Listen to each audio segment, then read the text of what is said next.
Écoute leur voix. Tous les enfants de la terre, une chanson comme prière et réunir l'amour de l'humanité. On ne veut pas la fin du monde, on se rejoint pour faire la ronde. Ce que l'on veut, c'est pouvoir encore s'aimer. Pour tous les enfants de la terre, une chanson comme prière et réunir l'amour de l'humanité.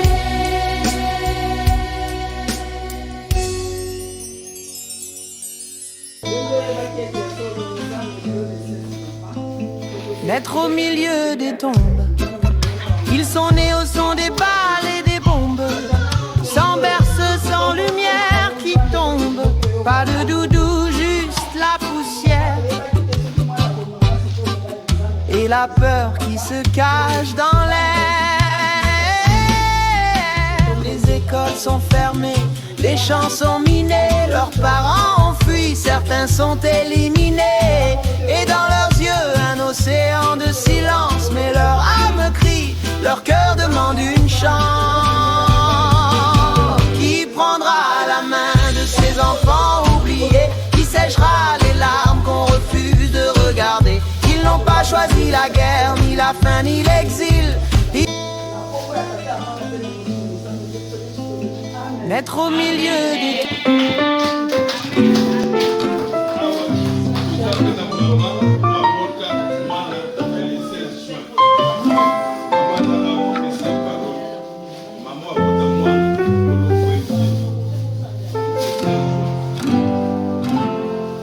Écoute leur voix.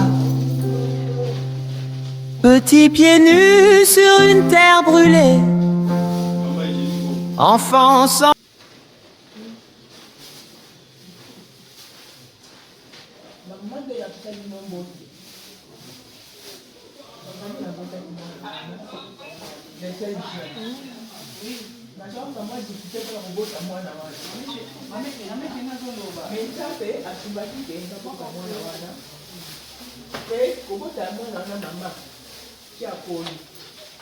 soki apipesi mingepa nzambe po nzambe asala minene kanani mwana wana abali asali 15 ans ya mariage azobota te oyo akanisi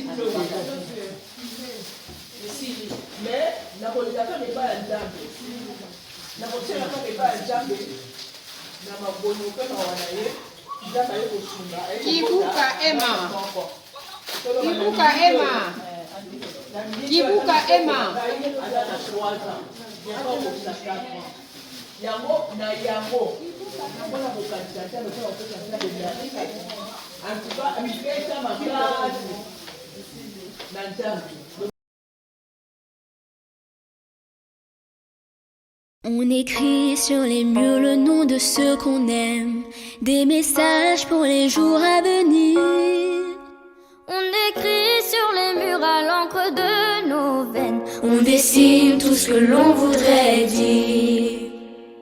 Partout autour de nous, y a des signes d'espoir dans les regards.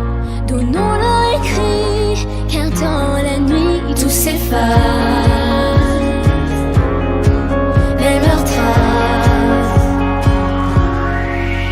On écrit sur les murs le nom de ceux qu'on aime, des messages pour les jours à venir.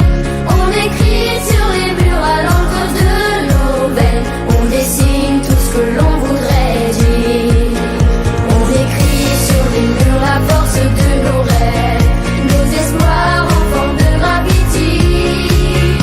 On écrit sur les murs pour que l'amour se lève un beau jour sur le monde endormi.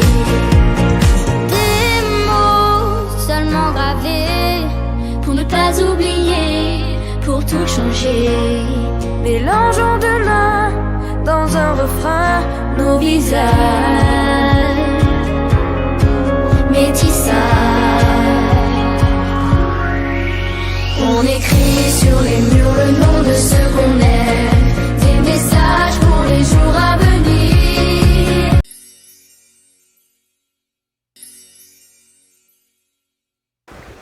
Nous ne voulons pas, frères, que vous soyez dans l'ignorance au sujet de ceux qui dorment, afin que vous ne vous affligiez pas comme les autres qui n'ont point d'espérance.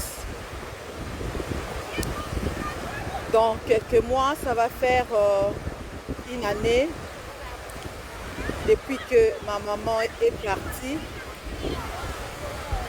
Et par la grâce de Dieu,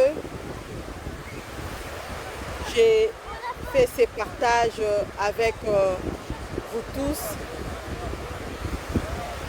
parce que alors que c'est mon anniversaire, elle était rappelée tous les événements qui se sont déroulés avant qu'elle soit enceinte, pendant qu'elle était enceinte et quand elle devrait se rendre à la maternité pour la délivrance, pour que je vienne au monde. Elle me disait, Nadine, Ero nazoyoka posa ya kolia foi ya ngombe yango wana ozalaka mwasi ya kondima. C'est comme ça que tu es une femme de foi. C'était sa façon à elle de voir les choses, parce que comme nous le savons, c'est deux choses différentes, mais c'était en fait, elle jouait, elle faisait les jeux de mots. Mais voilà que ma maman n'est plus là, et c'est comme ça que de tout mon cœur, je me suis dit, je dois partager 1 Thessaloniciens 4:13 pour tout ce qui est dans la douleur, pour toutes les personnes qui ont perdu un être cher. Je vais répéter le passage de 1 Thessaloniciens 4:13.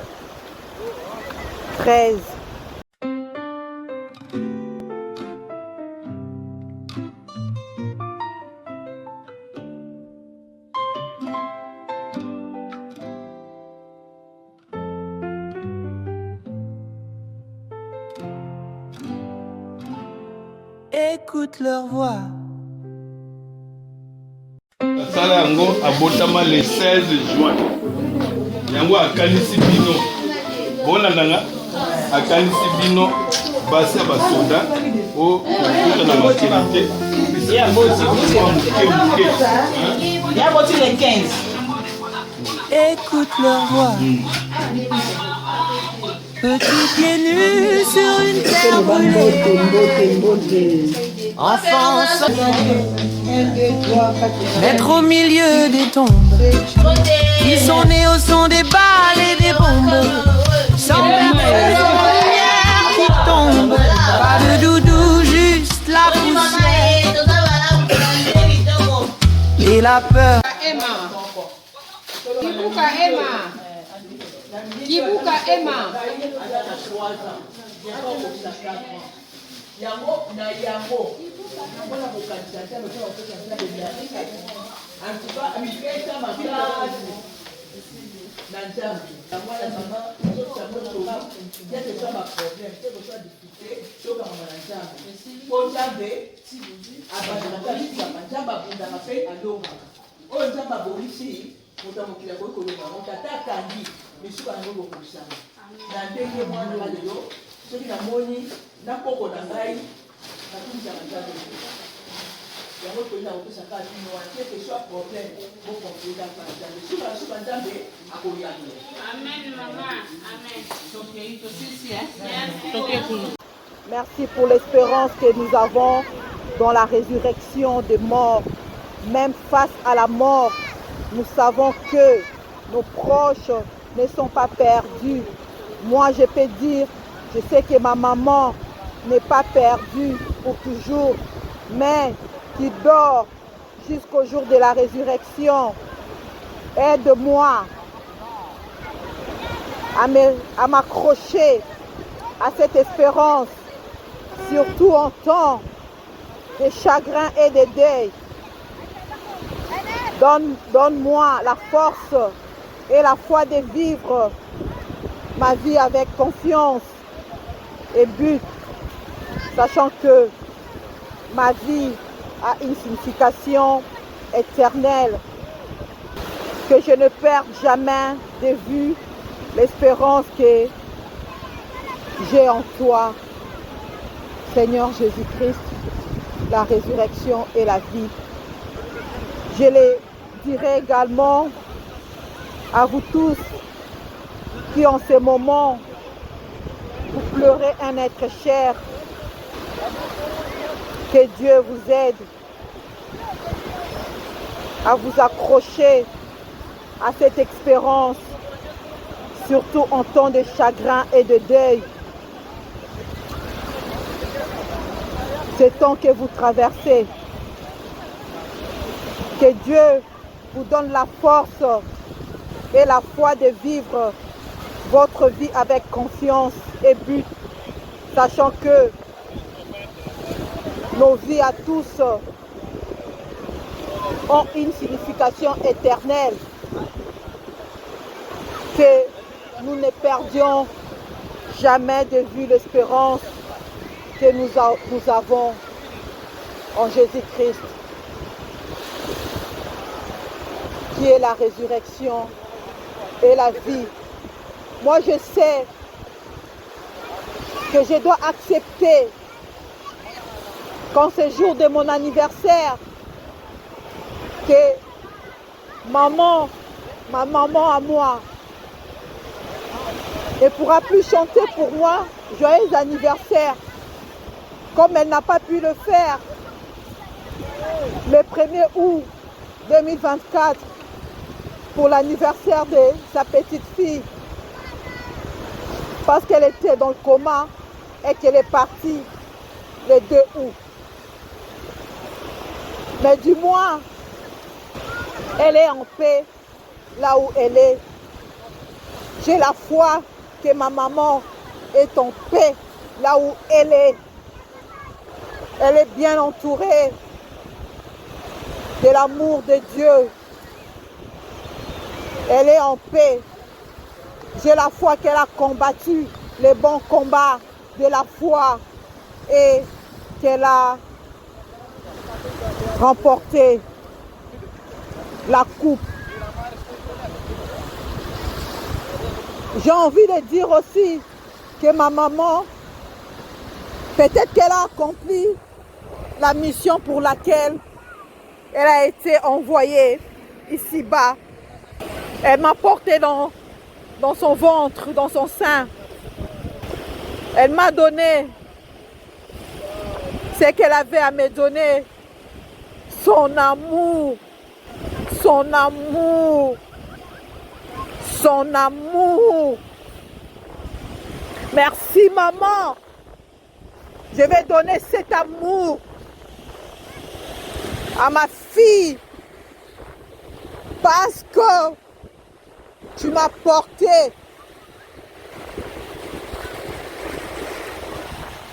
avec beaucoup d'amour. Tu m'as élevé, une femme forte, une femme déterminée, une femme du cœur, une femme de caractère. Tu n'as pas travaillé en vain. Je serai toujours fière de toi, maman. On ne parle pas aux morts, mais la parole de Dieu me dit que tu dors. Tu dors en paix. Ma maman est génie, bongo, dinga. L'unique que j'ai eu, que je n'aurai plus.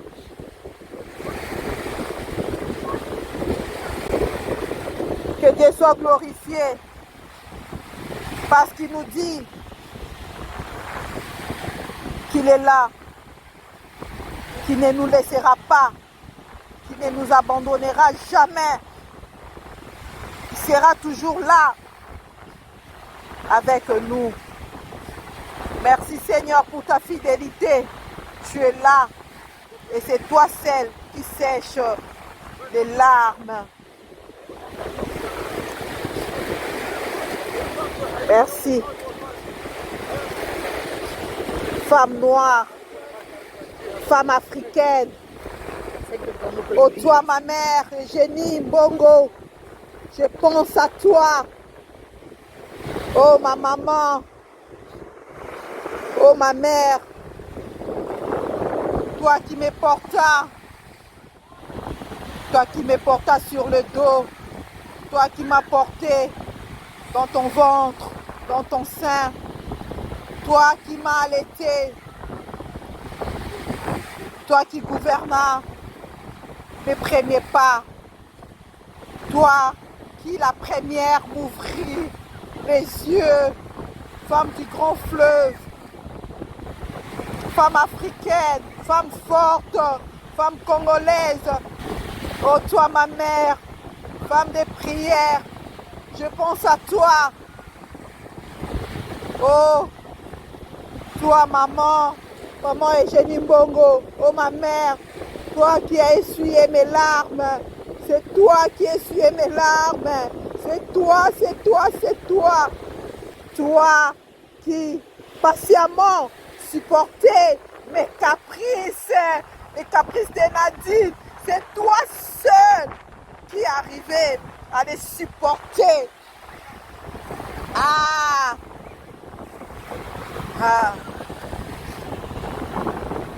Comme j'aimerais encore être près de toi, mais je sais que tu es auprès du Père, tu es en paix et je garde la foi de la manière dont Seigneur a permis que tu puisses porter ta petite fille, que tu vois ta petite fille, c'est maman, je sais que moi également, je verrai mes petits-enfants, je les verrai, je les porterai,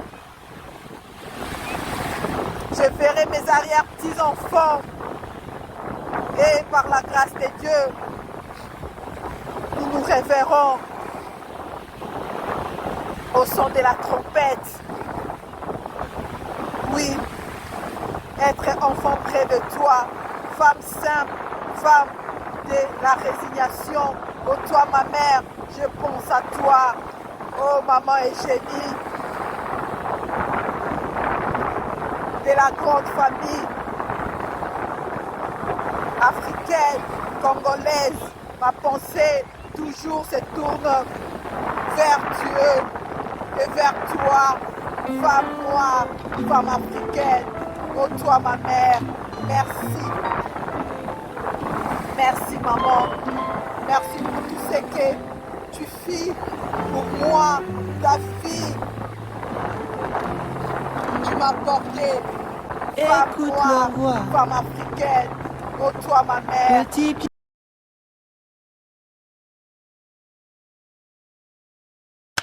La reine Nzinga Mband, connue également sous le nom de Nja ou Anna de Souza Nzinga, est une figure emblématique de l'histoire africaine. Née vers 1583, elle fut la souveraine du royaume de Ndongo et plus tard de Matamba, deux territoires situés dans l'actuel Angola.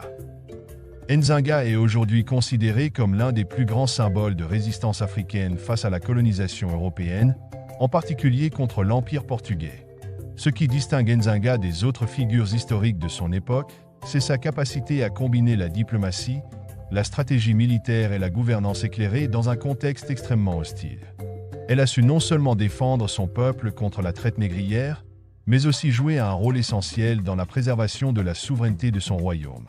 Sa vie est un modèle de leadership féminin et son nom continue d'inspirer, aussi bien en Angola qu'à travers le monde.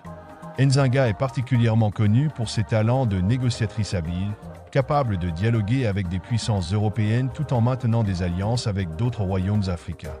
sa conversion stratégique au christianisme, son adoption du nom portugais Ana de Souza et son habileté à exploiter les rivalités entre Européens témoignent de son intelligence politique. Elle était non seulement une reine, mais aussi une visionnaire, prête à tout pour garantir l'indépendance de son peuple. Nzinga est issue de la dynastie Mbundu, une ethnie majoritaire dans la région de l'actuel Angola. Fille du Ngola Kiluangi, souverain du Ndongo, elle grandit dans un contexte de guerres incessantes contre les envahisseurs portugais. Selon la tradition, son nom Nzinga, ou Nja, provient d'un événement marquant à sa naissance. Elle serait venue au monde avec le cordon ombilical enroulé autour de son cou, un signe qui, selon les croyances locales, présageait qu'elle deviendrait une leader fière et forte. Dès son plus jeune âge, Nzinga accompagne son père dans ses expéditions militaires et assiste au conseil politique du royaume. Contrairement aux filles de l'aristocratie de son époque, elle reçoit une éducation poussée, apprenant l'art de gouverner et de négocier. Son père, conscient de son potentiel, l'encourage à jouer un rôle actif dans les affaires du royaume. Nzinga occupe une place particulière dans l'histoire de l'Afrique, car elle incarne la résistance contre l'esclavage et la domination européenne. Elle est l'une des rares figures féminines à avoir défié avec succès une puissance coloniale européenne, et son règne est marqué par une lutte ininterrompue contre l'expansion portugaise en Angola. Cette résistance a fait d'elle une icône dans la mémoire collective des Angolais et une source d'inspiration pour les mouvements de libération nationale du XXe siècle. La fin du XVIe siècle et le début du XVIIe siècle constituent une période cruciale pour l'Afrique centrale. À cette époque, les puissances européennes, notamment le Portugal, cherchent à s'implanter solidement sur les côtes africaines pour y développer le commerce d'esclaves et sécuriser leurs routes maritimes vers le Brésil et les colonies des Amériques. Le royaume de Ndongo, dirigé par la dynastie de Nzinga, est l'une des principales cibles des Portugais. Le Ndongo possède des ressources importantes et une position stratégique, ce qui attise la convoitise des colons. En outre, le commerce d'esclaves devient un pilier de l'économie coloniale portugaise et les raids esclavagistes s'intensifient dans la région. Face à cette menace, les royaumes africains adoptent différentes stratégies. Certains choisissent de collaborer avec les Portugais pour préserver leurs intérêts, tandis que d'autres, comme le Ndongo et plus tard le Matambas ou Nzinga, optent pour la résistance armée et diplomatique. La pression coloniale portugaise se traduit par une série de conflits sanglants et par l'introduction des guerriers Imbangala, un groupe de mercenaires redoutés pour leur brutalité.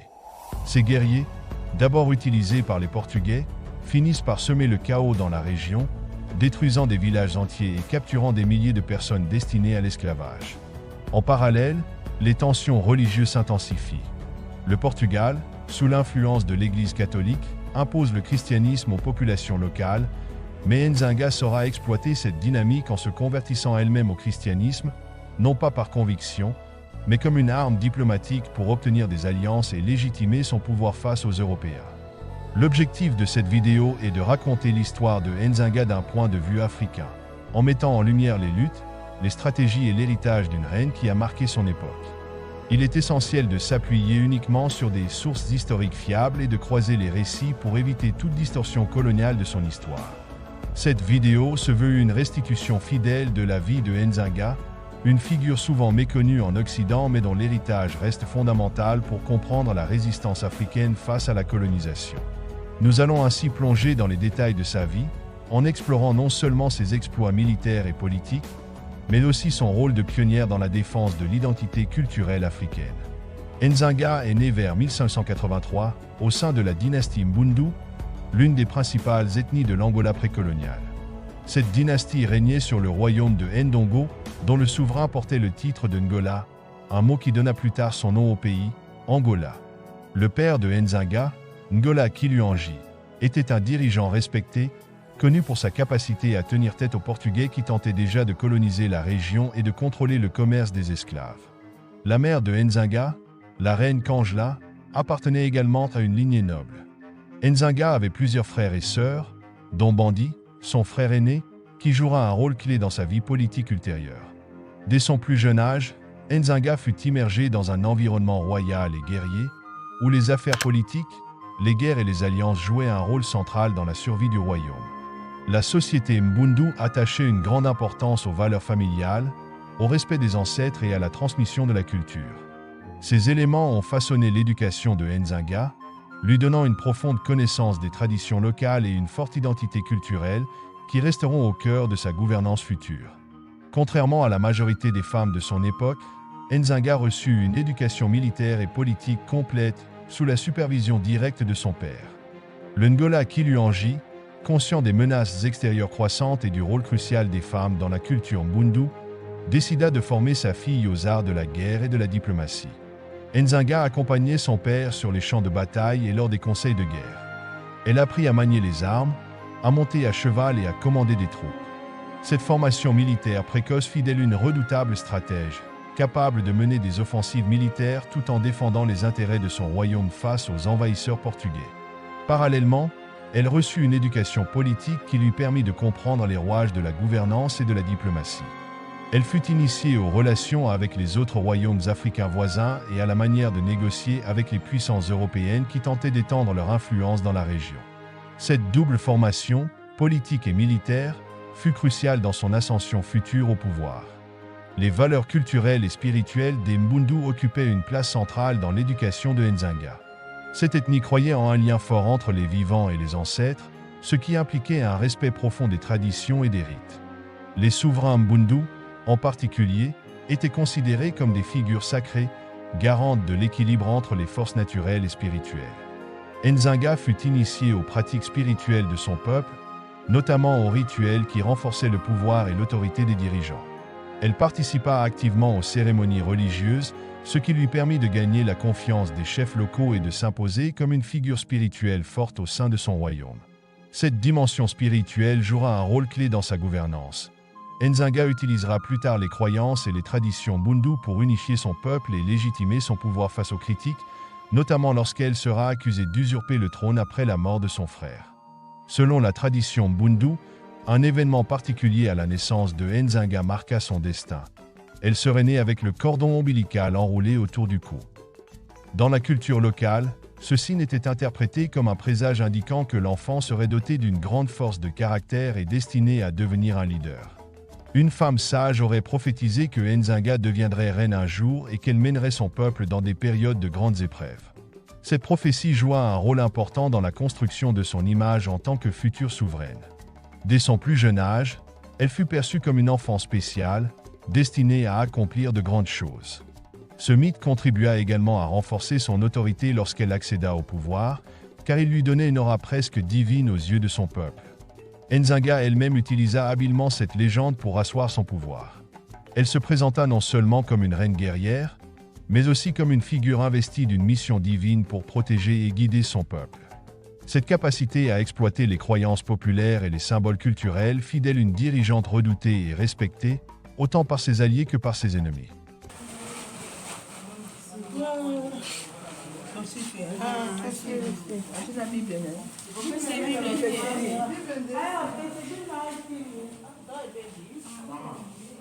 Oui, je continuerai à témoigner.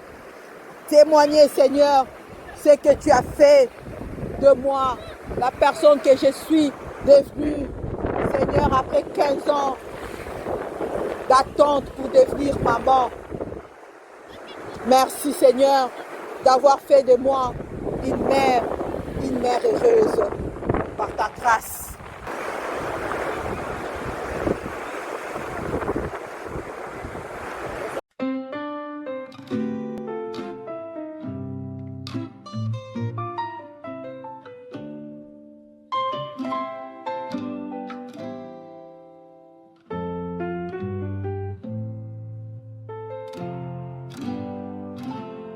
Écoute leur voix. Petits pieds nus sur une terre brûlée. Enfants sans jouets, sans pain, sans paix. Mais ils ont des cœurs et des rêves aussi. Afrique, écoute tes enfants. Naître